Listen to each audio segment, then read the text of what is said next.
Do us the honor, please. Would love to, thank you. Our Father in heaven, we're thankful for our many blessings. We're thankful for the opportunity of living in this free country and in this beautiful little town. We're thankful for our good citizens. We pray that we make wise and good choices for them. We say these things in the name of Jesus Christ, amen. Thank you. Well, today is the 23rd day of October, and we have our regular Charleston Town Council meeting. And following this meeting, we will have our yearly organizational meeting. So we are glad to recognize the media, Channel 32, and Bill Creed for Temple Stars with Corey McCarthy for Channel 32. We have our delegation today, and we will give you a chance to come, Sergeant Hodge, the minute that we are adopting the agenda. So the call to order has been made, so we need to look after the agenda. Councillor Selk moves to adopt the agenda. Any additions? Seeing none, all in favor? Thank you very much.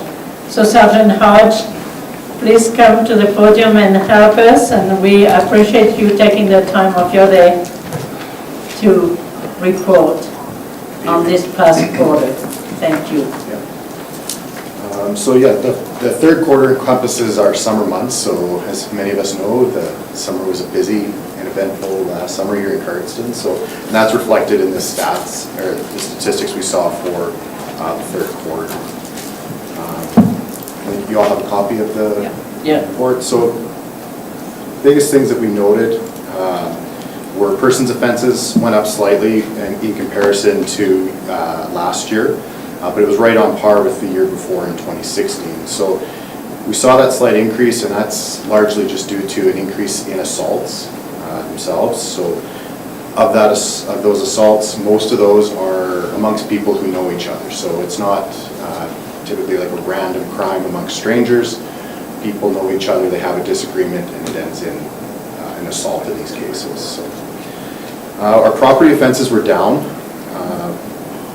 Looking from last year to this year, they were actually down about 26 files for that. And then our other criminal code went up quite dramatically. There almost 100. It increased from last year to this year, and that focuses mostly on things like disturbing the peace, which was a big spike. So are dealing with people who were disturbing the peace downtown, whether they were intoxicated or whether causing noise, some way they were disturbing a member of the public. And then a lot of fail to appears and failing to comply. So we had 86 failing to attend courts just for that quarter alone. So that drives the number up quite a bit. So can I just ask you a question? For those failed to appear, when a person fails to appear in court, sooner or later there is a warrant for their arrest. Is that what it is? There's a warrant issued right that day from the courthouse themselves. And so, is there any data that are kept as to how many of those people failed to appear actually have been later on apprehended? Do we know? We're not keeping any data on that, no. Okay. But every member has a task assigned to them to try to execute those warrants, to deal with those, to bring the people back before the court. All right, thank you. I've got a question too. Go ahead. On those property offenses, is that like break-ins and stuff like that, or? Yeah, that'll include break-ins or mischiefs. I see over the year we've got 235. What percentage of those have been resolved or culprits apprehended because of those things? As far as clearance rates? Yeah. Just give me 1 second. It's usually quite low because they are quite difficult to determine. That was my thought.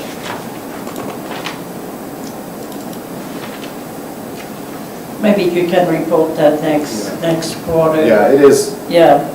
They're broken down again within that. Some areas are higher than others, but a lot of things like mischiefs are quite difficult to solve, so, yeah. But a lot of breaking, is that breaking or is that opportunism, like cars being, Well, cars would be typically a mischief or a theft, something like that, whereas a break-in is typically going into a dwelling, so a residence, or into a building of some sort.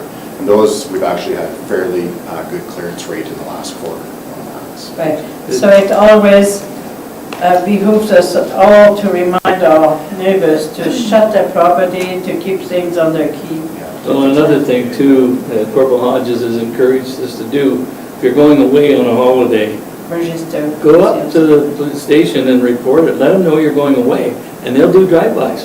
Yeah. I've done that in the past, and it's really been good. I appreciate that. Councillor Bengry? I lost my train of thought. Okay. I'm Just give me sorry. a minute and I'll bring Okay. it back. Well, maybe we'll let you finish. I'll continue on through. Thank you. When we look at drug offenses, there's really not much of a change from year to year on that, still fairly low numbers. Federal statutes, again, fairly low, unchanged numbers. When we get down to provincial statutes, and that doesn't include your traffic offenses, there's an increase there of about 71 files compared to last year. And that's a large spike in public intox and trespass act. So we really focused a lot on laying charges under the Liquor and Gaming Act for public intoxication, and also under the Trespass Act as a way to deal with some of the businesses that were having problems with people just trespassing basically into their place of business. When we get down to provincial traffic, there's a good spike there, about 110 files increase from last year, and that is largely due to just members being out, being able to write a lot of tickets during the summer months. And that is in part to us having a full staff during the summer this year. So, criminal code traffic is down 16 files from last year. But I can say that number might come up a little bit here for this quarter because some of our officers have been writing a lot of impaired driving offenses lately. So that's really good to see that they're really out there focusing on safety on the roads. And collisions are down from last year to this year for the quarter, and that's fairly normal. So. All right, there are questions, Councillor Bengry, Councillor Selk, Councillor Barnes. Sergeant Hodge, this does not break down an age. No. Age? No. And so my question is there a need for a youth justice committee in this community? I believe there's a And I need know for that it, the but criteria for setting one up is quite stringent. I think it's an important thing to have in the community, but it's not necessarily, we're not seeing a lot of youth crime that would say we're having a real serious problem with it, but I do believe it is important to have in the community, yes. A youth, what is that? Justice committee. Oh, yeah. It's a way to divert youth away from traditional criminal justice system, Court system. more community Yes, related. yes, So yes. Okay, how do you go about to do that? we need to set it up through the court systems, through probation services. They'll spearhead it and we get it set up, but then we need to get community members involved typically to be involved on the panel. So is that something that you start as the RCMP, or is that members of the council, or is that It's the members of town? Alberta Justice who would start that. So, But who requests it? well, I can follow up and request to see Okay, what all we right. have. I know Kainai has that in place already Okay. through their All right. community justice. So, yeah. Okay, can you give a chance to Councillor Selk and then to Barnes, and I'll Sure. come back to you. Yeah. Bit of a tongue-in-cheek question. Okay. Sort of. No impaired under the influence of cannabis charges yet? Not yet, no, not yet. Now, We'll work on that. Okay. the question for you is, do you have the kids that are supposed to No, help you? nothing, no roadside devices are approved yet. So. Mine is a similar question. My concern, I don't know how much credence you take to Carts Rant and Rave, but reading on there, people were already starting to complain that the town of Carson was passing a bylaw that was going to be really hard on people who legally could now purchase pot and use it, and well, we're going to be having everybody off the streets, they're not going to be allowed to smoke it and stuff like that. And I thought, well, you can't drink in a public place, you can't walk down the street with a bottle of liquor or a bottle of beer, right? And I almost said something on there, and I thought, no, I'm not going to touch that one. I thought, you're coming, I was just going to make you aware that there are people out there that think now that just because it's legal, they can smoke it just like it's a cigarette. Well, but it's an intoxicant in a different way. But there are people out there thinking, you know, it's Carson again against us, right? And somebody said that to me. They asked me about that, you know, and I said, well, you know, we're just looking at other cities, what they're doing. We're looking at Red Deer and Okotoks, and we're just following the lead of the bigger centers that they're not going to be tolerant either of it. So why would you expect us to be any less lenient on that? So just throwing it out there so that you're aware of some of the thinking that's out there in the public. And there's still a lot of room for education to be done Yeah. as far as the new regulations under the Liquor Gaming and Cannabis Act, and then also under bylaws. Right. Every municipality is going to be struggling to deal with this and make sure that people are educated, so we're no different in that. Yeah, so that behooves us to make sure that we do educate our public. Yeah, well, and a public member said, well, what are you going to do? What are you going to do? I said, no, what are you going to do? I threw it back and I said, if you see somebody on the street that's, you know, is smoking pot, what are you prepared to do? They kind of looked at me, I said, you better be prepared to phone the RCMP or call our bylaw enforcement officer, you know, our peace officer. That's what you have to do. We can't be, as the town council, the eyes and ears of everybody. If you're seeing it, then you better be prepared to report it. And they didn't have any retort back. So, you know, we can't be the eyes and ears of the whole public, of the whole town. Councillor Bengry, and then we move on. Mayor, I've asked to have a meeting with Sergeant Hodge and this Youth Justice Committee, if we can review that type of thing. Yeah, I can follow up with that too. So maybe the other police committee can look at it too. Thank you so much, Sergeant Todd. In my mind, I always want to call it corporal, but you deserve the title of sergeant, so thank you. I still slip up sometimes. Thank you so much for all you do. I know it's a thankless job, but thank you for keeping our community safe. All is not well, but we're a safe community, and people should know that. Yeah, we are a safe community, and thank you very much to Mayor and Council. Thank you. Thank you. Bye. All right, we have minutes of the Council of October 9, 2018 to be approved. If you feel they reflect all the work that was done, and there were many motions there, I reviewed them all, and that seemed to be pretty well what we said. So, Councillor Brown? I make a motion to approve the minutes from October 9th, 2018. Thank you. All in favor? Thank you very much. Next item, Jeff is starting to give us the interesting copies that we need. To look at the very first draft of the upcoming budget, the 2019 budget. It's hard to believe that we're already at that time of the year. But I must say, the Department of Finances and all the staff under Jeff managing the town have done an incredible work in order to come to this first draft. And I hope you're going to appreciate the amount of work that went through that. Go ahead, Jeff. Okay, so I recognize this is the first go for everybody. And the purpose of the October presentation is we've still got 3 council and 1 committee meeting to discuss and kick things around. And just from a legislative point of view, you're actually under no obligation to pass this by the end of the year either. We can pass an interim budget, discuss a little more. So, but our policy suggests we bring you first draft in October, And this draft is always based on a few assumptions.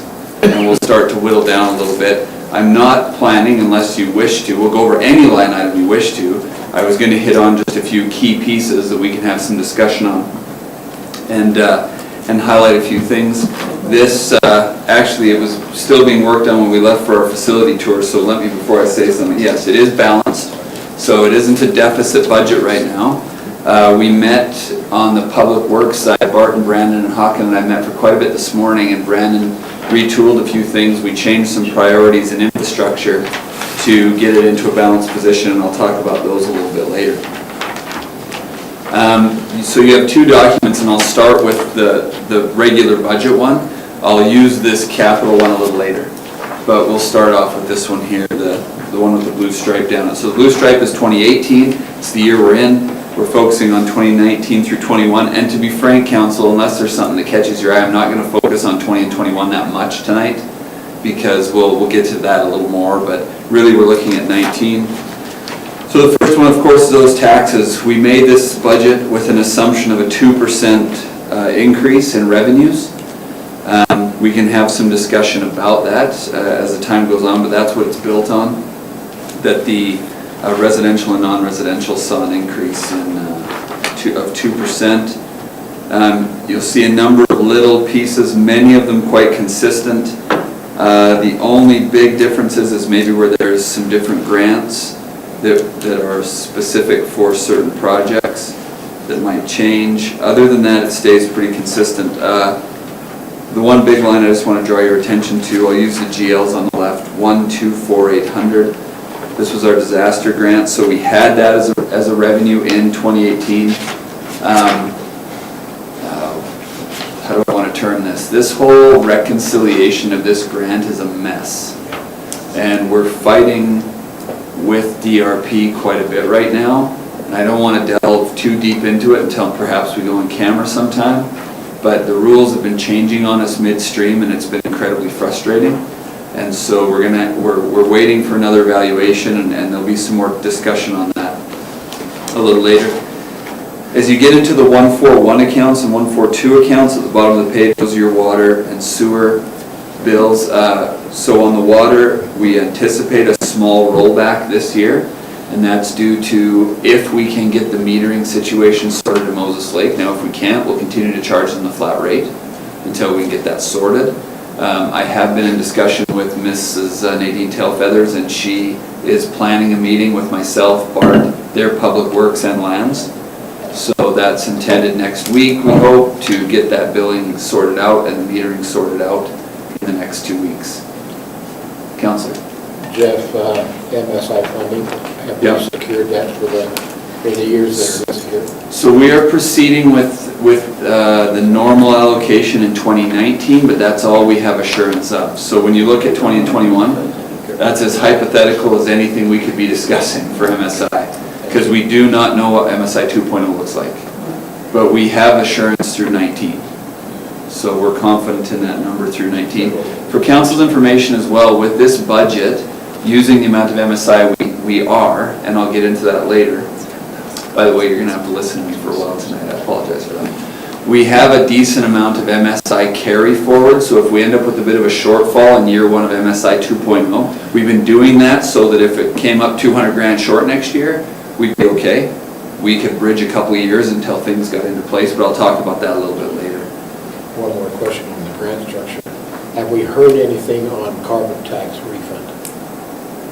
No. Because the federal government just announced today in the paper that they're looking at releasing a rebate program. Yeah, I have no idea No, what it's not impacts included in that, municipalities. no. Yeah, That's right. no indication we have any impact Well, there. at this point in time, they're not. Yeah. No, Alberta jumped on board 8 months ago, 6 months ago, so we're not included in whatever they talked about. Yeah, No, yeah. carry on. So that's first page, unless there's any other questions. I guess, Oh, quick sorry, question, Councillor, yeah. correct me if I'm wrong. Yeah. Did you say you wanted to go in camera on that? Well, I'm just saying, we're gonna have a point in time where if this doesn't play out how I hope it does, we're gonna have some serious discussion about how we're going to go after the difference. Let's put it that way. So we'll have. What is the issue? Can we talk about that? So yeah, I'll give you a quick overview. We thought one spreadsheet away from getting, we haven't received our DRP money. So we have a line of credit. We've got about 500,000 of it, and we're floating the rest on a line of credit. So we've been pushing the province to pay. We felt we were within one spreadsheet away from getting it done, and then someone showed up and wanted a meeting and said, oh, we're not sure your project fits the criteria, and frankly, you may not get any of it. And we said, except your engineers have already approved it, and you forwarded us 500 grand to start the project. And they said, well, the feds are auditing us now, and it's a different thing. And so we're having this debate about changing the rules midstream. So we're working through it. Hawkins doing a really good job of providing every last signature, receipt, penny to them. My position is if we get 98% of the money, we lick our wounds and we move on. If we get 50%, we mount a different political campaign. But So- it appears on the same kind of idea that other departments are also clawing back grant money. The Badland have received the same Yeah. kind of treatment. It's kind of weird. Yeah, there's some strange stuff because, again, they forwarded us after we sent in our design and they sent an engineer down, they forwarded us about $550,000 and said, get going. So we did the project. In good faith. And then we haven't got the rest of the money. Okay, Councillor Bengry. Jeff, you want to keep that in camera? Yeah, I just, Further discussion? any further on that, yeah. Yeah, thank We're not there legally you. Right. to discuss it. So page 2 is finishing up smaller utilities, cemeteries, nothing's really changed there. Campgrounds, it didn't change in the budget, but we're putting it out to tender next week. So it may tweak a little bit, I don't anticipate anything major. But 172402 campground, we anticipate a change there once the tenders come back, probably the end of November. So our current contract is done the end of October. On that campground, that's the revenue that comes in. Yeah. Did they get a percentage up to a particular amount and then we get the balance? So- On that, or how's that work? The other way, so we split it with them up to 100,000 and then they got it, the rest after that. I see. Yeah, Yeah, it's the way the contract is written, we approve that contract. yeah. Okay. Yeah, it's the same. So how it'll look under, with new proposals, I don't know yet. Yeah, But I anticipate we'll get 2 or 3 to review anyway. yeah, okay. Rec facilities, pool, ice center, rec program, and civic center, they've stayed pretty static. I wanted to talk for just a second and kind of go a little off course here, but 172702, it's the top of page 3, golf course revenue. So we've made some assumptions. So we took our actuals in 18, we've added a couple of percent because this was not a good golf year generally. No. So we think we can do a little better by a couple percent next year. But here's the interesting thing with golf now that it's back under our budget, and I'll speak to this having been here when it was back under our budget before. The golf course would run, we would always budget the golf course to break even. We were always optimistic about the golf course and generally would budget it to break even, but most times it didn't. And the evolution of our budget is it does not have the slack in it that it once did. It doesn't have the cushion in it that it used to. So before we always had a little cushion in the budget where we had projects where we did them in-house and didn't contract them, or we had that difference and we do a few things different now. So what I'm getting at is right now in this budget, the golf course is budgeted at break even. However, it does not acknowledge any capital yet. Yes. So I'm proposing to you that the golf course is probably going to budget at a loss once we insert capital. And so we got to have some of that discussion. Because I asked Greg Schubert to put together the pieces of equipment we need to replace or purchase and get me what annual financing will look like on those so that we can plug that into the budget. And so I should have that by our next meeting for sure. But I'm not comfortable budgeting it at a wash and then just hoping the rest of the budget fills the deficit. I don't want to go down that road. I think it's a dangerous way to play it. So if we think it's going to take a loss, we'll budget it at a loss and we'll figure out how we're funding that. So that's the only thing with golf course revenue. Everything else on the sources of operating funds is pretty consistent. There will be a couple of tweaks on all the electrical revenues.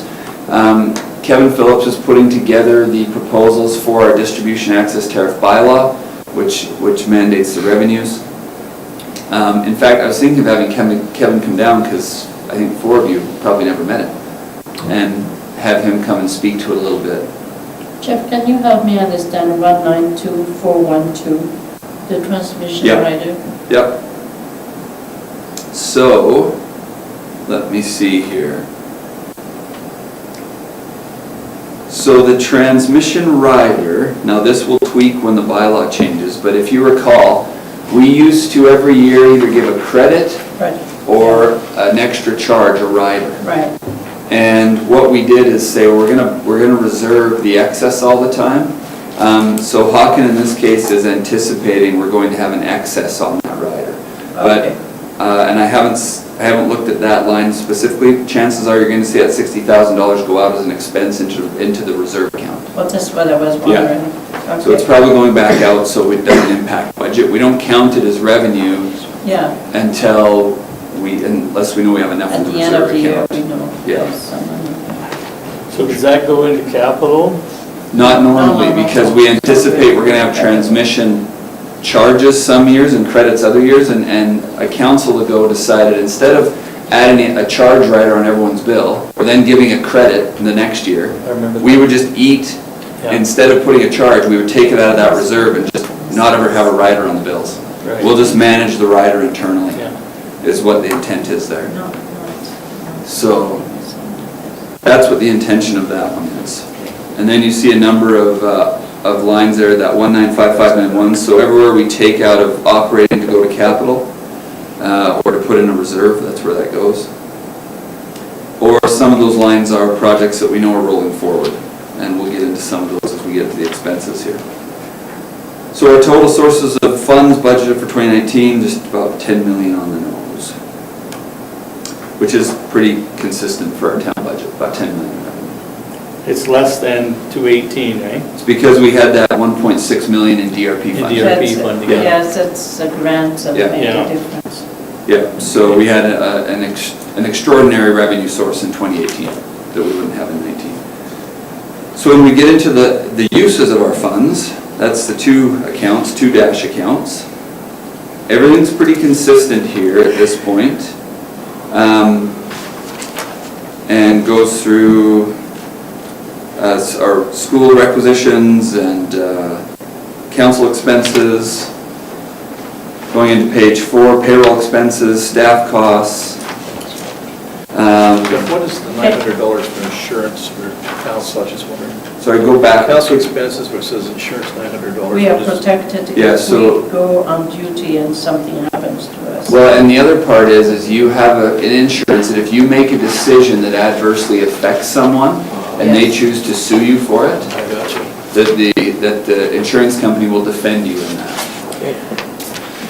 Unless you do something contrary to the act, then you're on your own. But generally, I'll try and steer you away from that. Jeff, there is an item that in the future, I don't know when you want us to address it, the AUMA expense. Right. Under that category. Yep. A question a couple years ago was, do we feel it's necessary for council to all go together to the AUMA, considering that we're doing possibly the planning session the day before? Or do we feel that on rotating years, half of the council go, half of the council doesn't go? There are various models. Some towns only send half of their staff, some towns send their full staff. Do you feel it's beneficial for this council to be all there together at that time? You asking us? Yes, Give me the question again, I was doing some figures here. Or would you repeat what you okay. said? Give me a chance for Councillor Selk to answer that. There's very few opportunities for the council to interact with our council colleagues from other communities across So if you're on, the simple answer is yes, the benefit of all the council. All right, so, Councillor Brown? I absolutely agree. I think the amount of people, I've gone 2 years now, and the networking that we've been able to do and the classes that we've been able to go to make us better counselors. Okay, fair point. Councillor Drew? I agree. Okay, Councillor Drew? All right, Councillor Bengry? And I get the Councillor drift, yes, absolutely. The concern of mine is relatively an easy one for them. Councillor Barnes and myself have always attended the pre-conference sessions, which are really Very educational. very, very educational, especially the legal part. And I miss them I do too. because we're in that planning meeting. Right, yeah, the legal part, I understand what you're saying. Remember that you have the brown list that can address the current issues for municipalities quite well during the year. So often we get a repeat of that, like AUMA often at the first session, for example, had a lot about the MGA, but there again, we went to so many training sessions regarding the MGA, it becomes at one point a redundancy when you have done it. For those who never been there, it's a plus. However, Mayor, in the sessions, the pre-sessions, conference sessions, they get into a bear pit session, and all of the communities that are involved in there are fielding questions on what they should have done or how it should have been done and stuff like that. We don't get that report. Okay, all right, excellent. Okay, so for the time being, for Jeff, for the purpose of the budget, yes, we all will carry on with AUMA. As for the detail, we'll iron them out at some other time. Okay? I think we were on top of page 4. It was just staff expenses. I just wanted to point out 212207. In 2018, we budgeted and taxed, well, we have an ACP grant for the Intermunicipal Collaboration Framework. It's obviously probably not commencing till the new year, so we'll simply roll that forward.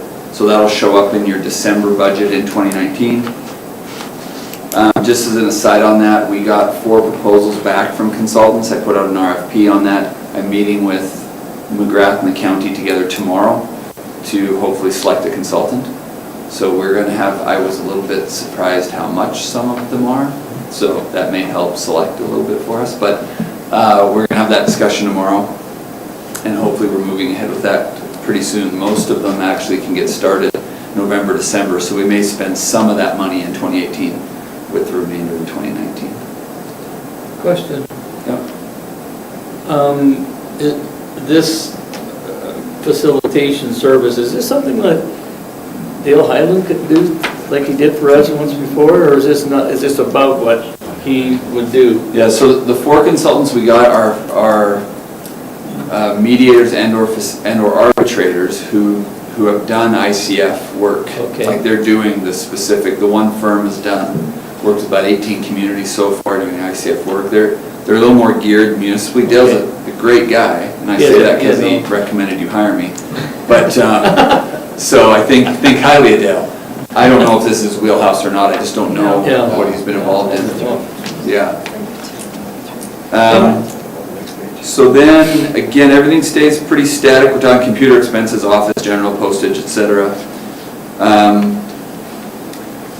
Really, there's not much on page 4 or 5 that's substantially has a bunch of change in it. The bylaw enforcement expenses are a little bit up in 2019. Brad wants to get some training updated. He is required every so many years to update things like use of force training and a few things like that. So we've allocated some money. He and I are looking to attend the ACCPO, I think it is.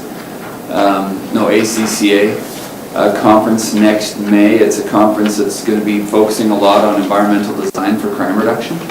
We really like the agenda so far, but it's not fully developed, so him and I are looking at that, so we've included a little bit of dollars there as well. So that looks pretty good. Anything on 4 or 5 before Councillor Brown? So I have a question. Yep. 2-32-103. Oh, let me get over there, Councillor, yes. What is that? So Public Works, blood tribe work, is that what you're meaning? Sewer and water is what Yeah. that stands for. Oh, So we allocate, and it's a very small amount, we allocate labor for when we go and do work on sewer and water on blood reserve. It's just a small allocation of where labor might go. Yeah. 2018, for example, it's way more than $500. Councillor, that's part of the contract we have Right, of the original agreement when we signed the water agreement. right. So we're obligated to Take care of it. take care of it, yeah. Now, as an aside on that one, when I talked to Mrs. Tailfeathers, they're interested in reopening that agreement. They'd like to negotiate some things differently, which I support. We have a unique relationship there where the contract says that they are responsible for the replacement of mains, and we're responsible for maintenance when there's a break. Right. The problem is, if they choose not to replace them, we spend way more time fixing breaks. Right. So we do need to tweak that relationship where, last weekend our guys were out there all Saturday and part of Sunday fixing water main break. So then we'll make a recommendation for replacement of mains, and chances are it'll get done, but if it doesn't, we're just simply perpetually maintaining. So we do need to tweak that a little bit, and we're going to talk about that when we meet as well. Councillor. Jeff, how's our tip prepayment program? Has it increased or is it Hold maintained on. the same? We're not at the tip here. I actually don't know, Councillor, sorry, I'm not sure. Okay. I'd have to have a look. We get people come and go on it all the time. To 12 what? 81. Where they're going. Yeah, we're not quite here.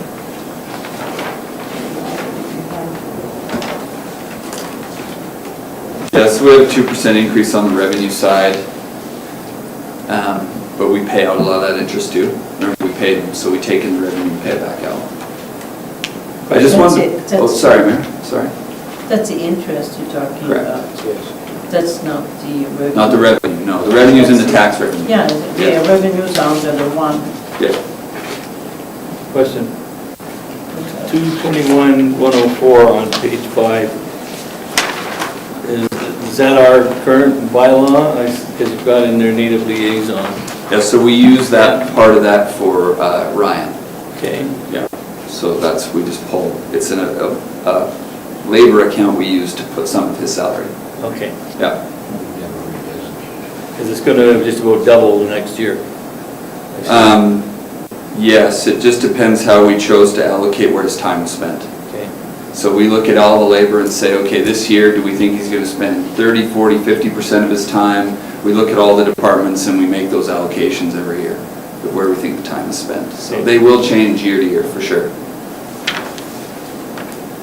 I wanted to point out, because this one's going to come up a little bit later, 232501, page 6. Council, you'll recall that every year we reserve $40,000, and then every other year we spend $80,000 to crush asphalt and cement. Yeah. You're going to see a little bit later in the capital budget, Finning has come out with an attachment for our loader that will crush cement and asphalt. And Bart's proposing that we purchase one because he feels there'll be quite a long-term savings for us to do it. And it's something that in those cold winter months and days that our guys can work on internally. But we'll talk about that a little later. So you don't see that 80,000 in 2020 is why I mentioned that. So we've pulled it out until we have some discussion on this a little bit and talk more about that. 232502, the next one down, I just wanted to point out the reason why repairs and maintenance is 25% less than last year is we added last year a couple of big repairs. So we're going back to normal, to put it, I guess, in a simple term, going back to normal. And then other than that, you get just basic operating expenses, utilities, fuel, oil, safety, those kind of things. 232765, you'll see we don't have that 40,000 transfer to reserves for crushing because if we buy this piece, we don't need to do that. So that's some of the theory there. Roads and streets, well, we won't worry about any amortization accounts today. And then we get into just our utility costs for running stuff. Now, you councillors have all now been through the water and sewer plant. You get a bit of a feel for the costs of running those facilities. There was 4 employees there just when we went through the water plant, well, 2 employees and 2 contractors. So that's a lot of that going on. Bart mentioned to you under 241504, we did add SCADA programming, and Bart mentioned that to you when we were in front of the computer at the water plant, that that's going to require some updates on the radio system so that everything communicates better. Otherwise, I had 242501. So this is a big chunk of change that I'm hoping we don't need, but I'm preparing for. We have another chunk of outfall line repair money in there. Now, my hope is we come to some resolve by the end of the year on this, but in the event we don't, I'd much rather put $70,000 in your utility capital reserve at the end of next year than come to you for $70,000 of your contingency money. Is that in the courts right now? We'll talk about that at the end of this meeting. Okay. Yeah, we'll have that discussion today. Other than that, again, sewer plant, power, gas, maintenance, all that stuff is the rest of that piece. Some FCSS at the bottom of that.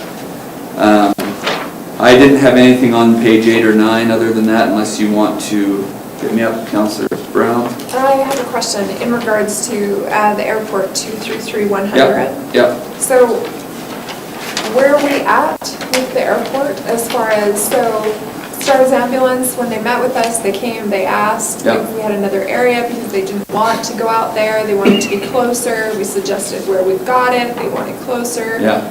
Any, So we I spent the money on talked. the new trailer, I'm just wondering. Yeah. So I talked to the gentleman. I can't remember his name, but he was Yeah. here. The gentleman that was here presenting. Yeah. We visited, I think, a few days after that meeting. I told him that I would like to go around town with them and look for Yes. what they felt was appropriate. I haven't heard from him since. So the discussion was, next time we're in Cardston, I'll call you and we'll go take a Okay. drive. But I mean, what are we looking at? That's 6 months ago now? Yeah, Maybe? okay. Yeah, I don't know. Jeff, for an update on that, Stars has been at the airport roughly 6 or 7 times. In the airplane or the helicopter? Both. And for us to set up another area, that's got to go through national stuff, because there has to be an air Right. designated airspace and stuff like that, and it's very intensive Yeah. and costly. Right. Councillor Bengry, well, we are on that item. In your report, you talked about the need of $500 to create a hookup to the gas line. Is that something that they're asking the town to do? Well, we're looking at that because we're presently on electricity.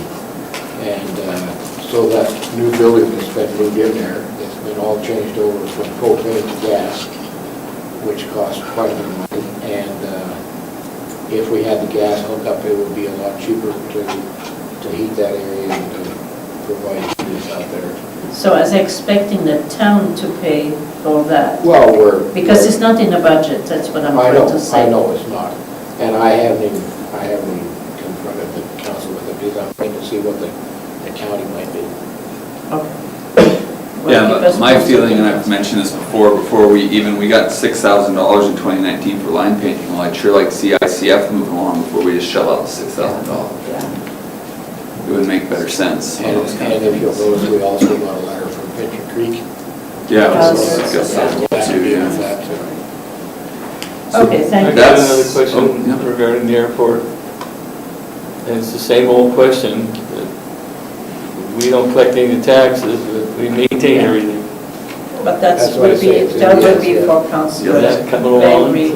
So- That will have to come in a That has to discussion. be- That has of to the be committee. discussion in the ICF. And when is that going to happen?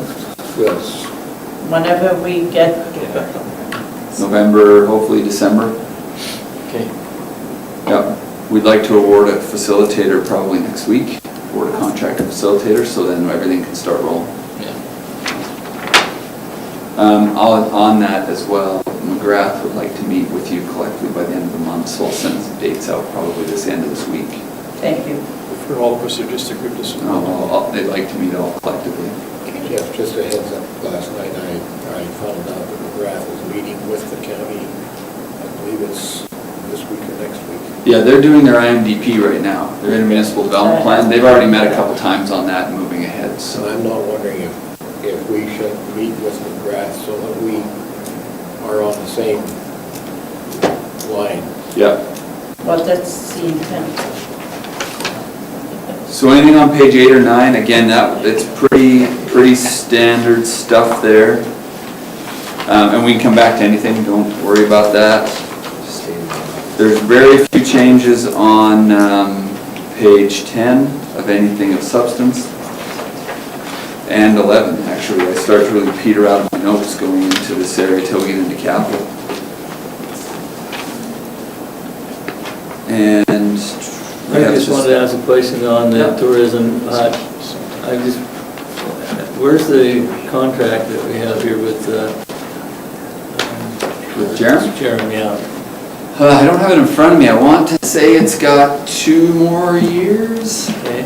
I think Where maybe. is the amount on here somewhere? Yeah, so it should be under, let me go back a page. I'm pretty sure it's on page 9. 262330 Okay. is what that is. So- Okay, gotcha, okay. Yep, Okay. Thank you. yep, you bet. We're hoping for a little better on the pool, 272202. I haven't I haven't seen an analysis of that for the year end yet. We have less expenses going into next year because we're not tidying up just some of that little a freezer here and a furnace fixed, installed and all that little stuff. So we're gonna have better cost recovery there next year. Although I think it was still perfectly satisfactory this year, it'll be a little better next year because we won't have some expenses there. Page 12. One other thing that may impact, and I'll use this as an example. Sorry, before we go there, where am I looking? Let's use Ice Center, 272302. Because I'll just use it as an example now. It appears that the energy savings from the solar system worked as calculated by NMAX. So it appears our calculations are pretty good. We have a preliminary estimate on a solar farm for all of the rest of the town buildings. It's not, I got a couple details and I'll bring it to you at CCW in November. There's just a couple of things to massage. It's about 8 acres in size and it would offset all the town facilities. So I asked him for a few other pieces. It's a scary amount of money, but it could be very interesting. And then you'd see these kind of line items under every single facility in the next budget if we were to move ahead. But their amortization period didn't quite match our annual utility charges. And so I was asking if we could even push that a couple of years, or even if we put a little bit of money down up front, would that bring it down and we could match that? So they're just looking at a couple of things like that. And I'm hoping to give you the full proposal at CCW. Are there any more grants available like we did? So we did the grant application, we could get $980,000 out of the grant. The total project's about 3.3 is currently proposed. About a third. Yeah, it's 30, yeah, it's supposed to be about 30%. Yeah. Yeah. That's So what we it's had last substantial. time. That's, yeah. It's really substantial. Jeff, LED lighting, street Yeah, lighting. yeah. Are we on a grant on that? Yeah, so you will see, actually, it's a bit of a jump in a segue, but we'll go talk about that right now. You're going to see an enhanced amount in the 2019 budget for LED street lighting over the previous, because there is a grant available for it, and we're concerned that after the next provincial election, that grant won't exist anymore. Yeah. So 45,000 should about finish the conversion, and we think we can get, now we did not budget grant funding for it, because we haven't looked at it yet, but by the next iteration of this budget, we should have an idea of what we can get for grant on that, and we're not comfortable it's going to exist after this year. Yeah, exactly. So we're going to have a go at finishing it up this year. One thing that you will see in the November budget is, yesterday, we weren't totally done with this, but we gave it to Alex and said, start going through every piece of capital and looking for places that there might be applicable grants. Just start running through it. And some of those solar ones are substantial. I mean, you look at that solar farm proposal, it's almost $1 million. And street lighting will be a healthy percentage too. How about building LED conversions? Well, the ice rink's done, this building's largely done, not totally, but largely done. And actually, we don't have a huge light demand in many of our other buildings. They're pretty minor. Yeah, we don't have other gymnasiums, the pool was put in that way, so it's fine. The library, do we take care of the? Yeah, I don't know, I've never inquired on that one, I just don't know. Okay. Just don't know. So that solar farm we looked at did consider the library and the museum as well. So, yeah, it's quite substantial for sure, but it's one of those tricky things where I want to have my confidence based on two little buildings, but the scale's so much different, I get nervous. It's just, if we were doing one more building, I'd say, okay, risk is pretty minor if it doesn't go as they planned, but yikes, this is a $17,000 a month payment if it doesn't go as planned, right? So you want that to go as planned. So I just use Ice Center as an example there, that seems to be performing as advertised. And then other than that, on page 13, we just get into a lot of the electrical. I have a question. Oh, yeah. Sorry, No, before we do that. that's what we're doing. Page 12. Yep. Page 12 at 2-72-762. Yes. It's Players Bench Redford, reserve $5,000. Yep. So we have been for a number of years putting Yes. that away every year so that when we get these new dugouts built, we have some money saved for them. So we do have money set as more than $5,000 set aside for them? Hold on, I'll tell you. Bear with me for No. one That's second. the next council. Yeah. Well, of course, of all the sheets I brought up, I didn't bring the reserve listing. But yes is the short answer. Okay. The exact amount I can get you. So Okay. we've been doing that for a few years. Yes. So we should be a large part of the way there. Okay, so it's reasonable to say we could fund putting in. So when we get to capital, you will see everything recommended for 2019 in the rec master plan and the capital plan for Okay, 2019, thank you. including the dugouts. Okay. Yeah. So yes, good question. You see all those recreation transfers to reserves. Right. And now, this year, there's a whole list of them for 2018, 2019. Yeah, It's, not. well, it's not because, yeah, let's talk about that. Thank you for that. I'm glad you brought it up. So, let's look at account number 272762. If you look at 2018, we did this itemized listing in 2018 of every little thing we were reserving for. When we had discussion at the rec master plan, the discussion was if we put away $250,000 a year, we can hold that for replacement and improvement of all the existing assets that we have. So now what you see in 2019 is a lump sum $250,000. Okay. So we didn't break it out to every little thing. Right. It's a $250,000 to be expended as per the rec master plan. Okay. So that's why it looks different, and I appreciate you bringing that up because I hadn't even thought about the difference there. So that's why you see it under campground and why you see it under civic center, is those two things were not included in the rec master plan. They're outside of it. Of course. And so that's why they're specific, but everything else is now lumped in that reserve as per that schedule in the rec master plan. Okay, thank you. So whether it ends up that amount, we'll have that discussion as this budget develops, Right. right? Because to be frank, that's an easy number to manipulate if you need 30 grand for something else. I'm not suggesting you do, I'm just saying it's not completely blasphemous to say if that was 225 and something, another priority was funded, it's the end of the world. But we have it in as per the plan. So that's why that's different. Thank you for bringing that up. Page 13. You've got, again, no significant changes here from the previous year. Again, operationally, we are pretty stable. We don't tend to change a ton. And then I mentioned, oh, that'll come in capital, sorry, it's not here. And then at the very bottom of the page and going over, you have your transfers to reserves that would not be related to recreation in this case. And so you have council approved capital. Now the reason, just to refresh everybody, you as a council keep $100,000 a year as a contingency account. If we spend out of it in 2018, we tax to replenish it to $100,000 for 2019. So we spent $38,099 to date out of it in 2018. Correct. Yeah.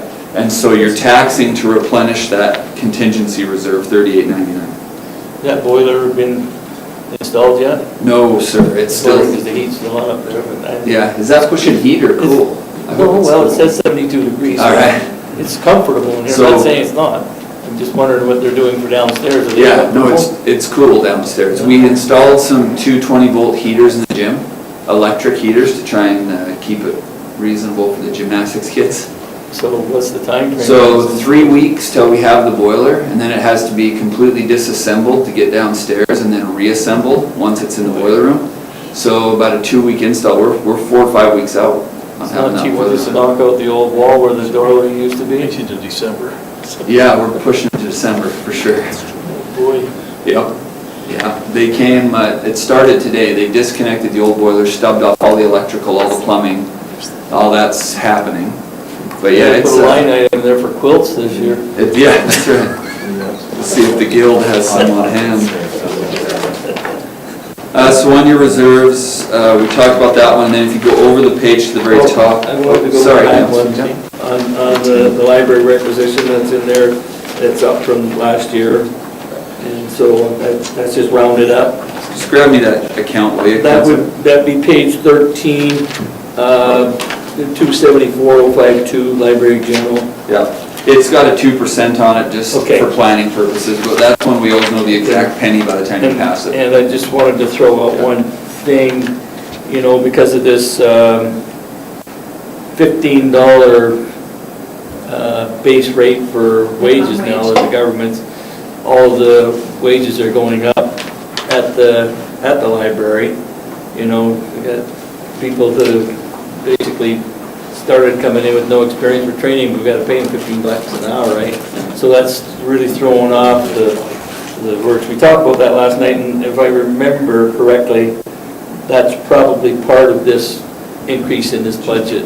And I We've think been given no covered that. indication from the library on 2019 requisition yet, but we've just anticipated inflation. Yeah, you're right in the ballpark, because I did see it, so it's close, they're still tweaking it. Yeah. Anything else on page 13, Council? Jeff, handy bus, Yep. where's the transparency in the funding for that? You have a counselor on the board. And they actually give us financial statements every year. Or do they? Yep. Yeah. Okay. It's a pretty simple financial statement for the handbus. They take in just over $38,000 and spend about $38,000, so.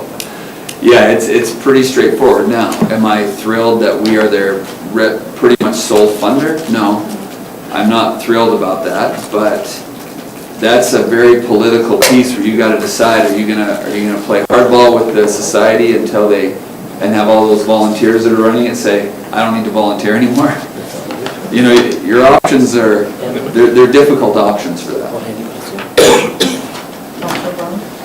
So I'm on page 14. Yep, 1-07-852. yep. I just have a question in regards to the ice center floor mats. It says demonstration grant. Oh, yeah, yep. So the demonstration grant is it's a name of a grant. Okay. It's from Alberta Recycling. Okay, Yeah, and so the theory there is you can get up to, I think you can get up to 30,000 depending on the project, but around 15 for recycled rubber projects. and so Yeah. we've put in for No, it's anticipated though. It's a relatively high success rate for applications to that grant. Okay. I think I've seen 3 or 4, we've been turned down on 1, but got the rest. So, Okay. yeah, it's an anticipation for that in 2020 to help fund the mats. and that's the $15,000. Correct, yeah. That's all it will cost is $15,000? No, heavens no, but it's what we can get out of, Oh, it's what we can get out of them, maximum. yeah. Yeah, it's what we anticipate we could get. Okay. So that grant was $19,005. Oh, okay. So represent it properly, is that what you're saying?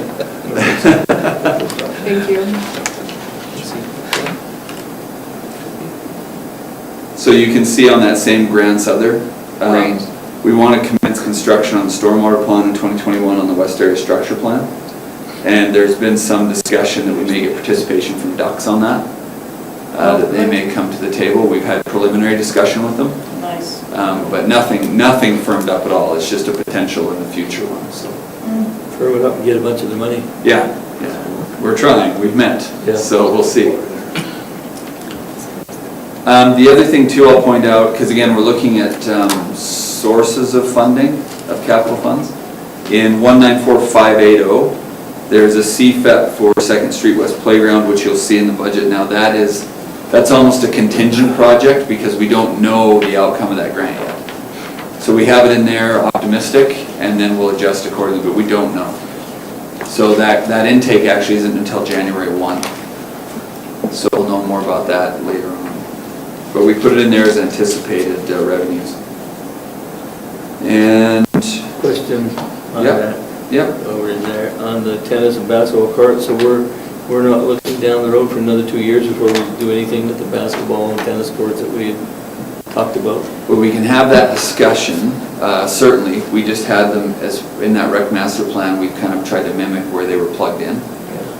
Because we've been So- talking about that for 2 years previous to this council, Yeah, when I was on the rec board there. But that's all part of the master plan. yeah, the committee recommended higher priorities for that money this year. Okay. And so Just we wanted wanted that's to- what yeah. Back then it was supposedly a priority, and then Yeah. they changed their tune, eh? Well, we've got a new board, Yeah. right? So it's a new board that's on there, and they came up with the order that they wanted, Yeah. so. The other thing too is I think we can use 2019 as an opportunity to really work with the school division and see how that's going to play out, if it will at all. Yeah. And that'll take a little time, so. That's a new contract year for 2019 for the school? Well, it's just to see how they want to participate, if they do it all on some Yeah. kind of large proposal, Okay. and I don't know. Okay, anything else? So you can see a bunch of things, you already saw what we were putting in reserves on the expense side, so now on the sources of capital, we're pulling all that back. But what I'd like to do actually is I'd like to jump to this document to talk about the use of capital funds. This just lays it out nice and clean. So what this does is each page is a different year, and we won't get too much into the deeper years. I just want to look at this first page first of all. So what this shows is a list of projects that under our policy are capitalized. It shows the anticipated total cost under the year 2019. And then as you go across the page, it shows where we're pulling the funding from. So that's the intention of that, this spreadsheet. And again, different, you can see the same thing in this one, but it's laid out differently on the other sheet. So I wanted to go over that for a second. So what that shows you is all of the proposed capital for 2019, and I want to talk about a couple of things that we tweaked a bit this morning. If you were to take the 3-year budget from last year, you will see that some of our infrastructure is not what we had in 2019 last year. And largely, you know, these things evolve and priority evolves when you start having, if you have a number of breaks on one line that wasn't on the budget last year, it only makes sense we maybe look to replace it in 2019, things like that. So I wanted to just go through this capital budget and how we propose to fund things. I'll skip some of the small stuff, but for sidewalk and asphalt, the first one that comes up there is 3rd Street East, 3rd to 4th Avenue. So this is from 3rd Street East, from basically the Caudle residence north to the intersection. That's terrible asphalt. It's in really bad shape. We reviewed the infrastructure. The infrastructure is actually relatively okay, and we've had no reported problems. I don't want to call it relatively young, because it's far older than me, but we haven't had any issues on it. The integrity seems good, and we think there's probably 15 or 20 years, maybe 15 years of life in that infrastructure, so we're proposing to pave that half block.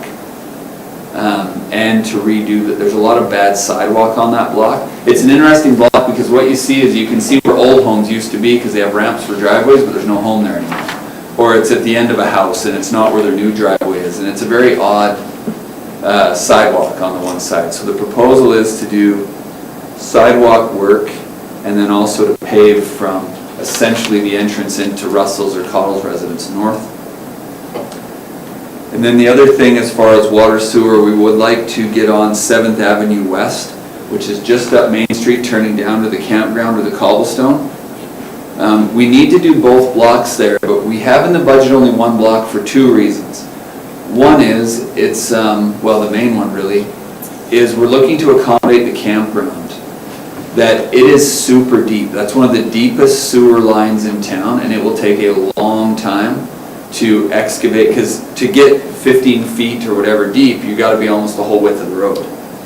And so they anticipate it to take a long time, and we don't want that road out of service into the summer. So we're proposing to do one block of it this year and one block next year, and do it as early as we can and be done there by May long weekend. That would be the proposal. That if they can get in there in April and start tearing that thing up, it is an infrastructure issue. Those lines are a 1950 cast iron, if I'm not mistaken. So when you have cast iron that's a 6-inch pipe from 1952, it's probably effectively about a 2-inch pipe right now because of the buildup inside. Yeah. And we've had breaks on it. We've had to go dig on it recently because it's so brittle. So the proposal is, in this year, we do one block of that, change water, sewer, and asphalt, because the asphalt's poor on that street as well. And then next year, we would try and do the same thing. Do first to second water, sewer, asphalt, and be out of there by May long weekend again. Now, one big caveat for you as politicians, because you'll get the phone calls, is it would not be paved by the May long weekend. It would be back, compacted, have millings on it, no dust. It's not going to be paved for one block till the pavers come in. So just, that's what we're proposing.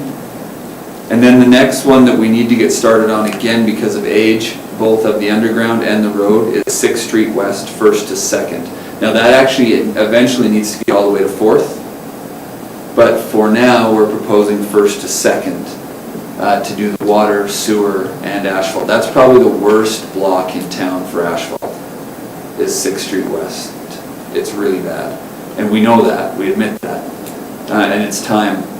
What we did to free this up is, once again, we've done 2nd Avenue from right here all the way to 7th. And we're putting a pin in that one, not because it doesn't need replaced eventually, but because the asphalt is in really good shape from 7th to 9th. And we're not getting any issues on the underground infrastructure. So it is antiquated infrastructure, but it's not causing us problems. So the discussion is, do we keep looking at this every year just to see how it's performing? But in the meantime, I'd hate to tear that asphalt up because it's pretty good. And the other problem we have on those two blocks from 7th to 9th is, if you, one night if you're just bored, go drive up 2nd Avenue and hug the north curb the whole way, you're going to drive up on the boulevard at 7th and you're going to drive up on the next boulevard up again at night. For some reason, when they built those blocks, they jut out into the road. So that road gets progressively skinnier by the time you get between 8th and 9th Street. It's quite skinny. In fact, we have a hard time plowing snow on there. Because if you got vehicles parked on both sides on the street, it's very, very narrow. So we're going to need to do a plan where we work with the neighborhood and actually take back quite a bit of boulevard. And push that boulevard back a few meters, replacing sidewalk, curb, gutter, storm drain, sewer, water, asphalt. Like, it'll be a big project. And we need to work with those residents first and have a bit of have some buy-in there. So we've proposed to push off the remainder of 2nd because the integrity of the water and sewer lines seem good and the asphalt is good. And 6th Street next to it is not, and 7th Avenue is not. So that's what we've proposed. One thing I forgot to, I'll get to it here, yeah. If you look on this list at 7, 232, 763, there's a number of lines of it. One of them is repaving priorities. Yeah. So what we looked at is, we were able to find some cash that we could take and do large patches in areas of town instead of small pothole patches. So we could do $90,000 like we did in front of the Stake Center on the East Hill. So we could do a few of those for $90,000. So we could take this intersection right up here and tear out the whole intersection and repave it. We could go into 2nd West where, say, Larry Scow and Parley Smith and those guys live and tear out 30 feet of that and repatch it. It's really bad, but it's localized instead of these progressive potholes. So that's why we put that line in, so we have the pavers do large patch jobs. So are you talking like on 2nd Street and 3rd Avenue? Yeah, It's always potholes always. So can we take $10,000, dig the whole thing out, and have one Good consistent idea. piece of asphalt from corner to corner, right? Councillor Bengry. Jeff, I really appreciate this. Oh, I knew you would. These are the items that I addressed. I last council meeting, so Yeah. I appreciate the administration getting on this and going through this. So we did look at this from a bit of an asphalt lens, let's call it that. We were trying to look at the asphalt a little closer. Now, 7th and 6th have been on the capital budget for a long time. Like I said, we're talking early 1950s cast iron and clay tile under those roads. So we had a collapse on 7th this year we had to dig on. We anticipate more if we don't replace it. So they need done, no question. But we're kind of jumping around, we recognize that. 7th is only a block because of timing. We want to get in and out of there before summer. And so we had a block kind of freed up from capital money. We said, well, let's start on 6th then, and let's get it going, because it's in pretty bad shape. So that's what we're presenting for road, sewer, water, sidewalk construction for 2019. If there's any feedback on that, looks good, you're missing a huge problem, those kind of things, Councillor. Have you been thinking or considering detouring to do that 7th Street, bring them down 9th and pass the Rotary Park there?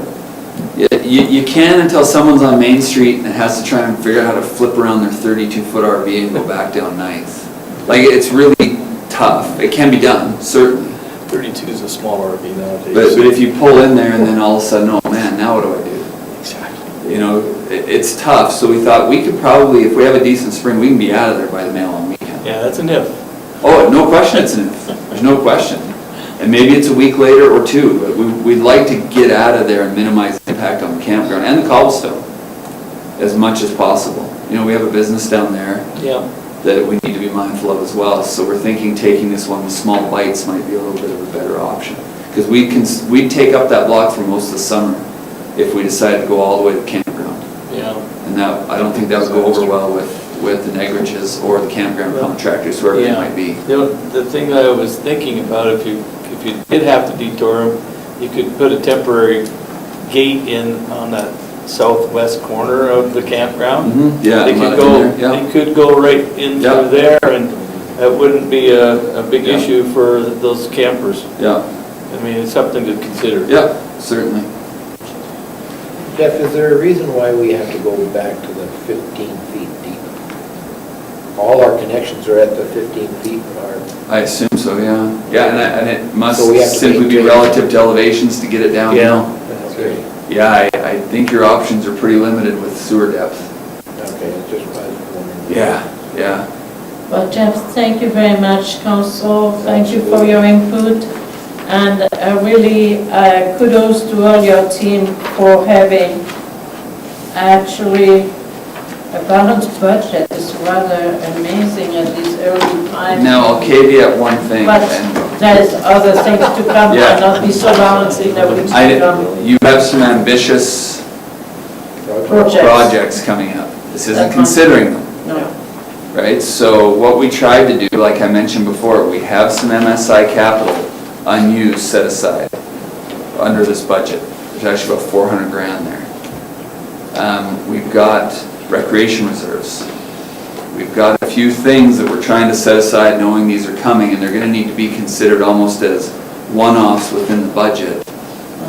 Because to say, let's just add $3,000 or $3 million in capital expenses, well, I'm going to bring you a budget that needs about $3 million in cuts to make that work. So we're going to have to deal with those on a one-off basis, but we are trying to save and reserve money on the recreation and on the infrastructure side where we can. I just wanted to mention one other thing on this, if I might, Mayor. Can I just, a couple more things? And then I'll sit down, I promise. If you look at, on this capital plan, all the 272 numbers, and this is something for Councillor Brown, because I know there's been frustration from the rec board for a number of years. Almost all those 272 numbers represent the Rec Master Plan 2019 items, and they represent that priority.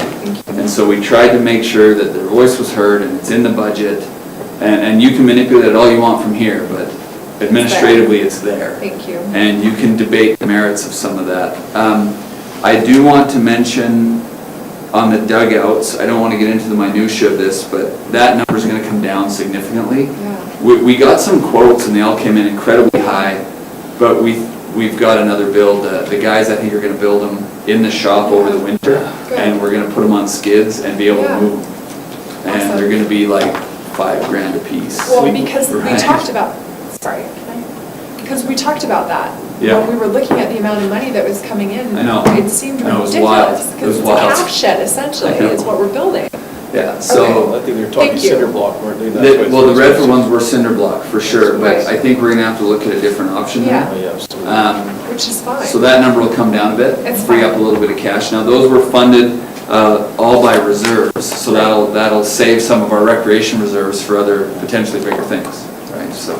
So over the next few weeks, oh, sorry, Do you have Councillor a Barnes? question? Well, you want to finish your thought, then I've got a question. I want to go back to libraries. Oh, okay. I was just gonna mention, take these over the next few weeks, mark them up, comment, send me an email, talk to me in passing, look at the type of funding this is. I mean, for what it's worth, and this is an interesting number, in-year tax, so we have $1.744 million in capital projects planned. We intend to tax for $12,500 of that. And the rest is coming from reserves, MSI funding, utility self-funding. So you'll see we're using $125,000 of water self-funding, $100,000 of sewer self-funding, $18,000 of garbage. So your rates are able to start funding that capital. And as far as tax impact this year, we're looking at 12.5 on 1.7 million.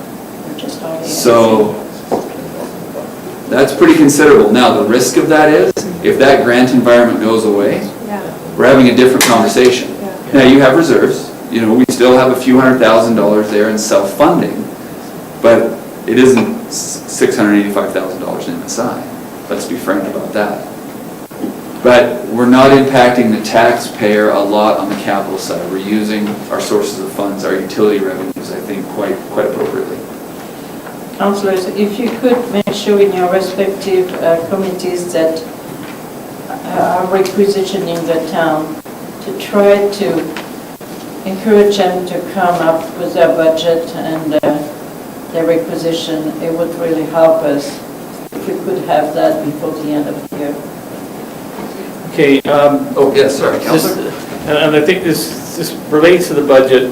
I'm going to try and marry it to it. Regarding the change of the name for the Jim Mary Kerr Library under their taxation system. Yeah, And I think Donna sent that to you. I don't know if you've made this aware to the council or not, or this is the appropriate time. They asked me to bring it to council Okay. because we were talking on budget. Okay. And so, in order for the library to get their grants, they have to have a consistent name on their taxation roll. And that's why they're asking under bylaw 1539 to have that name change of the library. Now, did you want to read it, or do you want me Oh, to? no, read it? I'm aware. I was just asking Shem. He and I have talked about it. Okay, so I just wonder where that's at, because they would really like to get that done soon, so, Okay. because it's holding up them applying for grants. Okay. And so they need to have that, what they want that name change to the Town of Carson Library operating as a Jim and Mary Carroll Library. Just so that all their grants can be applied that same way, instead of having four different I see. names. Because I don't want the name of the town of Carlston to be involved with the name of the library. Right. So we will, I'll be honest, Donna sent that to me in between budget and other things. It just hasn't come to the top of the pile. However, it will not be a hard amendment. Okay. So we'll bring that to November's council meeting. Okay. Yeah, that shouldn't be a So problem. I can tell them that, yeah. Yeah, it shouldn't be a problem at all. All right, Thank you thank very you so much, Jeff, and please thank all your staff for their hard work. I know we just have an initial draft, but that is the one that requires a lot of work. Yeah. So we now have on the 6B, the bylaw 1582D, the utility rate amendment. And if you remember, we passed the first reading, and at this point, we can pass second and third. No changes have been made beyond what we had requested from administration. So unless you have definite objection, we need some motions. I'll move to make the second reading of bylaw 1582, the utility rates, 82D. or 82D. Okay, thank you. Any questions? Seeing none, all in favor? Thank you very much. Good. Councillor I Barnes? move third reading for bylaw 1582D, utility rate bylaw. Amendments. Amen. All in favor? Thank you very much. Okay. 6C is a little bit of a more complicated story. The complication comes from the fact that we were almost too diligent to try the right thing, and we did not have to do what we did. Essentially, any committee has a right to address the need for subcommittees without the approval of council. It is within their own rights to appoint ad hoc committee and to staff those committees according to their own wishes. So because we have been a little bit too zealous, we need to kind of rescind some bylaw the same way as we created the bylaw. So bylaw 1671 was there to create that ad hoc committee that was not even necessary. Then, Mayor, I will make motion to rescind motion 2018-227, which is direct administration to amend the Parks and Recreation Advisory Committee bylaw to allow for the creation of subcommittees. Are we rescinding the right one? Yes. Well, the subject is the one bylaw. When I was reading, it looked like everything was all under one umbrella there. So Jeff, make sure that we get the right number. if you want, I think you could simply move to repeal and then just list all three motion numbers. Yeah. Does it make sense why this became a bit of a mess? I'm trying to give the Parks and Rec Committee the ability to move quickly, to bring who they want to the table Yes. immediately Thank you. and start meeting. Okay. And I Would you should have like- done it a couple months Would you ago. like to amend your motion, Councillor? Yes, I will amend my motion to include all three motions. Motion 2018-154, motion 2018-227, and motion 2018-228. And rescinding bylaw 16. So I just capture that for now. Yeah. So, because there's a difference, you can't just do a bylaw by motion. Okay. And we'll talk about that. Okay, so let's work on this. Right now, we have rescinded the motion that created the issue. So do you need to have three readings for those? No, so you can rescind those motions simply by this resolution. That's just what fine. Yeah, That's what I thought. you're just fine there. Okay, so all in favor? Thank you. Okay, so we done that. Now we need to deal with 1671. So you'd want three readings of bylaw 1674, which for the public is rescinding bylaw 1671. Exactly. Councillor Selk. Move that we adopt bylaw 1674, rescinding bylaw 1671. So you're moving the That's first first reading. First reading of 1674. Okay. So this is really very technical. We are not really changing terms of anything. We're only fixing the misery we created ourselves. So all in favor? Thank you. Now we need to allow No, do second reading first. a second reading, and then we allow for third reading, yes. I'll make a Correct. motion to pass bylaw 1674, which is rescinding bylaw. Second reading. Second For reading. second reading, yes.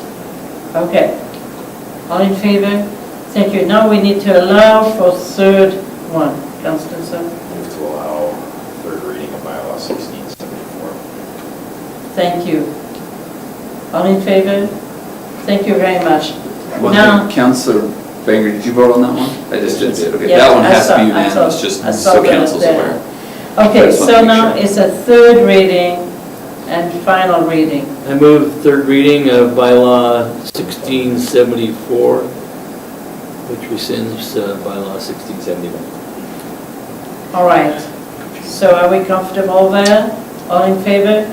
Thank you. So we have undone all our mess and we started a process clean that will be slate. definitely a cleaner slate. In my own partial self-defense, none of this was inappropriate, it was totally fine. Shem and I just sat and talked about, okay, we need to amend who can be on the board, and then we saw, well, the Parks and Rec Committee can already have subcommittees, and then they can just bring the people to the table they want next Wednesday and have a meeting.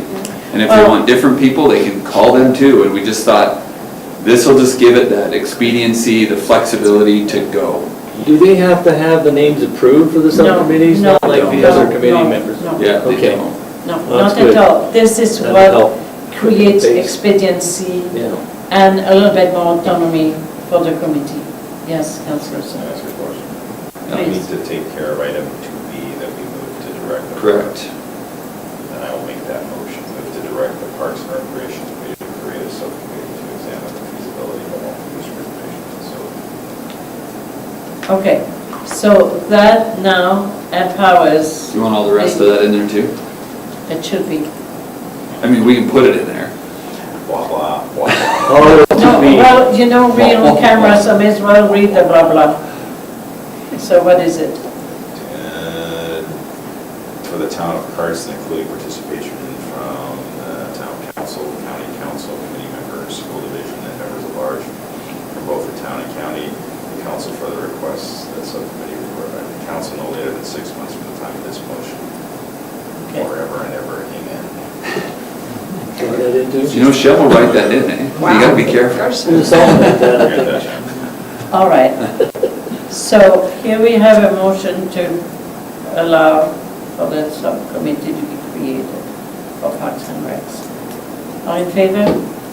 Thank you very much. I think we're in good order now. It's just cleaner. I'll talk to Randy tomorrow about calling a meeting Thank you. right away, Good. so that you can get your people to the table. Little update, school division would like to have a member on that. I think it'll be Mr. Nunn, I believe is gonna participate. We already know Councillor Quinn from the county is volunteered to be on that as well. So it'll start to come together quite quickly, and the board can pull whoever else they would like on that. And Councillor Brown, thank you for letting us know that Parks and Rec was not pleased with the way we proceeded. So now we have fixed that, and I had a good reason for being a little frustrated. It's okay. We make mistakes and we fix our mistakes. Thank you. 7, other business, code of conduct compliance. As you remember, that is something that needs to be done by way of resolution. And it's a quarterly compliance report to town council. And we need to have a motion to approve it.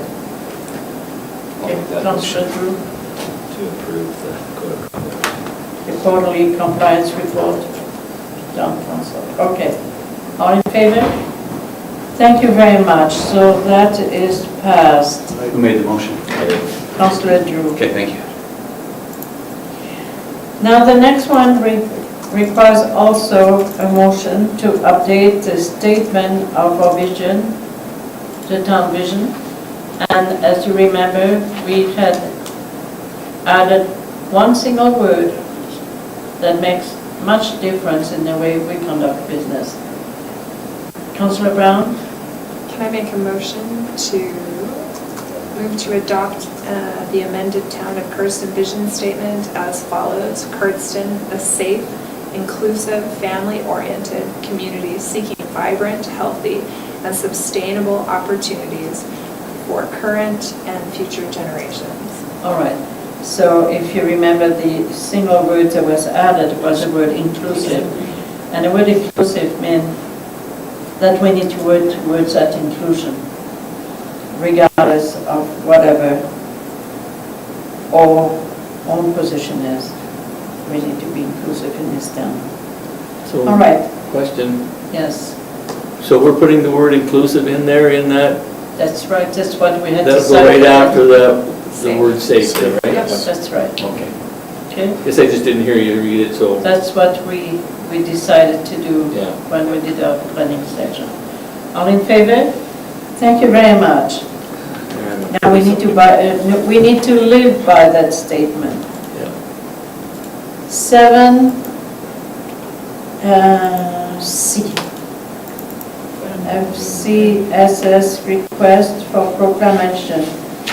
So, go ahead, Councillor. I'd like to move that whereas there are many people in Alberta who experience family violence, and whereas the effects of family violence may be carried on from generation to generation, and whereas all Albertans have a role to play in preventing family violence, therefore the town of council do hereby proclaim the 1 of November 2018 to be Family Violence Prevention Month in the town of Cardston.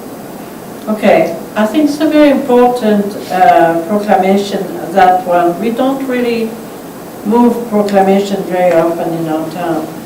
But that one, I think, is one that requires education and a little bit of work from a CSS to offer a program, offer different type of things. I was hoping Tara would have a chance to talk to Councillor Brown, but I know they didn't cross paths. This is on your agenda because it just came into FCSS, but hasn't had a chance to go to the board. So Tara asked if I put it on, but she wanted me to explain a couple of things. I'm not a fan of proclamations without any action behind them. Exactly. It's pretty easy, but it's not that effective. Yeah. The organization behind this campaign in the province has actually given FCSS quite a toolkit of, they'll be doing a bit of an education campaign, social media campaign, advertising, posters, ribbons. There's a number of things that will be going behind this. The FCSS, you'll get more up to speed at your next meeting, that they will be supporting throughout the month from the town office. So I just want to let you know there's more to it than just a proclamation. Yeah, and this is always was the case. We do not accept another day without action. I was just gonna make a comment, Mayor, that we've got the community awareness night coming up, but that's not till the 26th, so it's kinda after the fact, so we really need to get that information out right off the bat. Well, FCSS is on it. And Okay. we have- It's really on it. That'll go on our town website as well. Tara puts it everywhere. Okay. FCSS just also opened up a Facebook page that's been blasting it out everywhere. She's doing a fantastic job. Okay, all in favor? Thank you very much. And please thank Tara for that hard work. It's important for the town. Financial report, there is none this month. Committee and other reports, under 9. First of all, I need to ask you, do you need to take a break at this point, or do you want to I carry just on? went to grab the food. Grab food, okay, so maybe we can Keep me go here while ahead. you can. Are you okay? I'm fine. Okay, fine. I was just checking, you know. Appreciate your So concern. the committee reports, there are quite a few reports there. Under the committee reports, there are a couple committees report, and thank you for sending them to Jeff. Councillor Selk, can I ask you a question regarding EMS? I have 2 questions for you, if I find a place, but maybe I can remember here.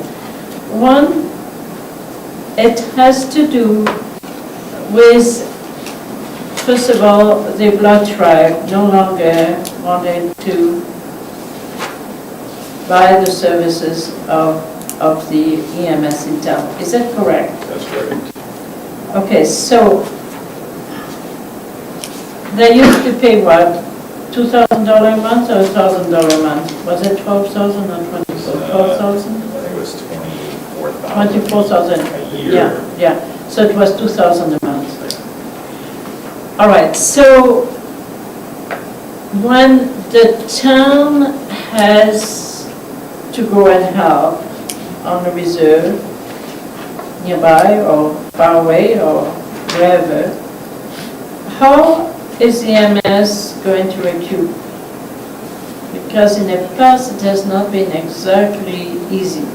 Yeah, well, in essence, there's mutual aid agreements, you know, but Right. other than But that, the aid we will provide, we know that, is more how they have to deal with the concluded that funding. they will be wanting to think they're anticipating putting the fire hall in Moses Lake Okay, eventually. okay. So I think that's the anticipation, so they don't want to pay for this service anymore because they want to be able to provide the service themselves. Okay, oh, well, do you know what, whatever makes it better for the reserve, absolutely, but I just was wondering if there was a carryover. I had a question too regarding that. So is this effective immediately? It appears so. Yep. So if our services are required, do have to go out there, then it's on a paid per service That's a big basis. service basis, yeah. Just like if we were responding to a fire in the county or anywhere else. There was another item, honestly, I wish I could find your report and a little bit quicker. Mayor, it was WCB. Yes, I'm sorry. It was WCB. Yes, okay. So, I know there was an incident that did not cost much money to the organization regarding a WCB claim. My question to you would be as follows. Imagine that, for example, our own chief, fire chief, gets hurt in the line of duty. Our fire chief works part-time as EMS ambulance and part-time EMS fire. So he gets hurt, needs to call on WCB to help. Under who is he receiving help? See, right now, that's a bit of a gray area because some of it has been, well, if it happens in the county will pay, if it happens in the town will pay. I think going forward, the solution is they have the ability as an entity to have their own WCB policy, so therefore they should do that because they should be able to provide any claims from emergency services, and they're the ones that are responsible for it, not the town or the county, it's them as an organization. Can we task you to push a little bit on that one? Okay. I am a little concerned something happened and that could be an expensive proposition. Yeah. So I think that Annie knows that the position of the town, at least going forward, is that we want them, and you have to help me out there, that's the position, right? That's what we expressed in the end, we want them to have their own capacities, WCB. Yeah, my position was at the very least, if they can get a policy of their own, that's preferable. That's what we want. And ultimately, the governance model of that needs to be reviewed. Right. So it can be a commission and have its own natural person's powers, but that's a bigger goal and a lot longer than just getting a policy. Exactly. Yeah. Because we would end up going down the same road as we are with the chief operational solid Right. waste, so they become a commission and not. Right. Okay, can I bother you with one more question? Sure. That one, I think maybe the town needs to help with that. It's regarding the comment that you made that I've heard for quite a few years now. Danny is concerned that businesses within the authority are not up to code. That is something we discussed in the past, but I haven't seen any movement. So I'm trying to figure out what is that could help Danny move towards the proper action to see that businesses are up to code regarding safety. Yeah, we made a motion to amend the powers of emergency services and under the safety codes to be able to make those, and also they need to have the appropriate training to be able to make those sorts of visits to businesses. It seems to me that he at least got that plus a couple of them. Yeah, they're expanding it because they do want to be able to make those visits and have more people available to make visits and do safety code checks. Okay, so you're on the top of it, and you will keep on the top of that one. Thanks. In regards to those safety code checks, what is their goal? Like, how often do they want to do the safety checks? 'Cause they've been to my office once in 25 years. Okay, now, Well, then we'll make sure that they go there. And I don't have a problem with them coming there.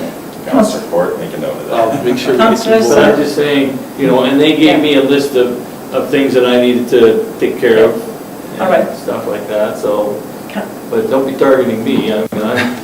it's okay. No, you brought it up. Councillor Big on Selk, me. Councillor Selk, can I ask you, is there something, for example, that from the town perspective, we could help the fire chief with? Could it be, for example, as simple as saying you buy a business license, Yeah. but you buy a business license under the condition that you will receive a visit? There's actually, Mayor, that's going to be a proposal coming to council and to administration, that part of the business license fee will include a fee for those inspections. Okay, Pay well, for that's that, good. That's going to be coming forward to council and Okay. administration. Denny's talked to me a little bit about that. Okay. Okay, thank you. We're all over it. Okay, well, thank you so much for bringing all those little points up, because those are important. The other issues that we have, councillors, Bengry, is regarding the airport. The airport has me a little concerned, to tell you the truth, because every time I turn around, I can see they need more money for this and that, and I'm thinking, okay, fine, but when do we start to understand who pays what? And you were mentioning we need to have it in our intermunicipal framework, because there is cost $500 for the getting the gas, then they're asking for the water line, and that's $10,000. No, they're not asking for a water line. Well, so what was it? It was just mentioned, and I put it in my report, that it would be $10,000 for a hookup, and it's way beyond, the committee said, hey, that's way beyond us. And they're looking at a storage unit as, Water system. storage, okay. Yeah. All right, well, it was not mentioned, so that's why I wondered sooner or later. They need to have a holding tank out there. Okay, Cistern. all right. Cistern, yeah. So essentially, what I appreciated in that report is the way the airport is being used. You mentioned it's used for aerial crop dusting, spraying, and getting parts when machinery is broken down, and air ambulance services, and that is an important aspect. It's probably also a portion of recreational for people who have planes and just like to go for a flight. We have golfers that fly in and request to be picked up at the airport, and they do a couple of rounds, their eyes go shopping, and they fly back. Maybe we need to understand a little bit more later on in the correspondence of MD of Pincher Creek to try to understand exactly where we're going now. Any other reports that you had questions on? Yes. Our RDAs, we're involved in Badlands. Is it beneficial? I question the amount of, that we're involved in these regional. Well, And I like Southwest, I like South Grove. I'm just We don't questioning. send anybody there, do we? Well, that's Okay. just it. all right, here is the thing. Yeah, you do not send people to Badlands because there is only a certain amount of directors that are on the board the same way pretty well as South Grove now kind of function. There's a certain amount of people that represent all. So we give them a certain amount of money. The last report shows that they are a little bit in transition right now. They have a little bit of difficulty retaining their membership. They want to start to do a little bit of town hall meetings here and there to try to retain their membership. the other aspect they have difficulties with their accounting personnel. Yes, Councillor. I would suggest that one of the line items in here that talks about Southwest, or the Chinook, that we won't be paying into that anymore. Which one? Chinook Country Tourist. Yes, that's right. Chinook should have been taken out. That would not be there. Okay. So that'll free up some money for your council, how's that sound? Well, it's No, not a no, matter of you- freeing up, it's you a matter cannot. of what is that RDA Okay. doing for our Yeah, but- our community. But Councillor, we had that discussion a I while know. back, and I was the one to say, I don't think the Badland is going to give us the return on our money that we think it would. But there was some on this council that said, we regionally involved, we must be involved, let's be involved at all levels. And so in consequence, we involved. But when you look at their minute, there's not one single item that refers to anything moving forward. Had me concerned. I believe the hope was when we talked about this, because it deals with the Mormon Trail in Chautauqua, that we'd get some kind of advertising at the very least out of this. If we're not getting that, then I don't see much reason to.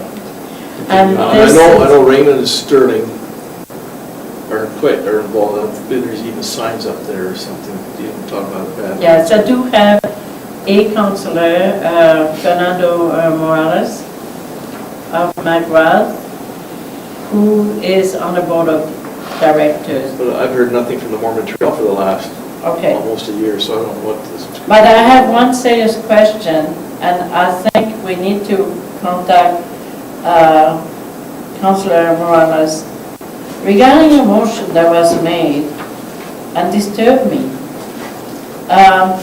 The motion reads as follows.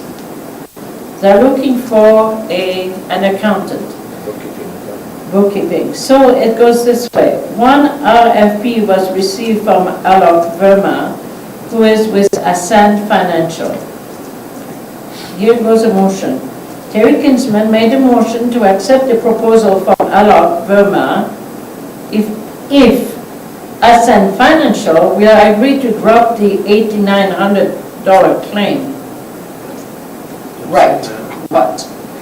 And so I think we need to contact Councillor Morales to try to understand what kind of claim is that, because if it's a legal fee that the Badland has to pay against Ascend Financial, I don't understand that motion very well. It disturbs me. So I think, what do you feel that administration should be in contact with Councillor Morales to try to get some closer information? All right, so could you maybe somebody direct administration to do so? Councillor Bengry? I'll direct administration to get a hold of Councillor Morales from McGrath and see the status. To understand that motion? Yeah, to understand the motion made for. BM 18-56. BM 18-56. Yeah. Thank you. Okay, thank you. All in favor? Because I think if they have a governance issue there, I don't like to see motion made that way. Speaking of which, thank you for pointing out on the Southwest report. There's been a couple times, it doesn't always happen, but there's been a couple times when they've skipped having a vote on approval of them, and I brought that up too. And so I thank appreciate you bringing that up. Sometimes it's a little slack, and I'm thinking, ooh, hey, we haven't done our governance here, let's do it. And so, Okay. but thank you for mentioning that to them, and I appreciate you going to that meeting on my behalf. Well, it was interesting. I make a motion that we take a break. Thank you. All in favor? Thank you very much. 15 minutes recess will do? Yes. We want to bless the food tonight.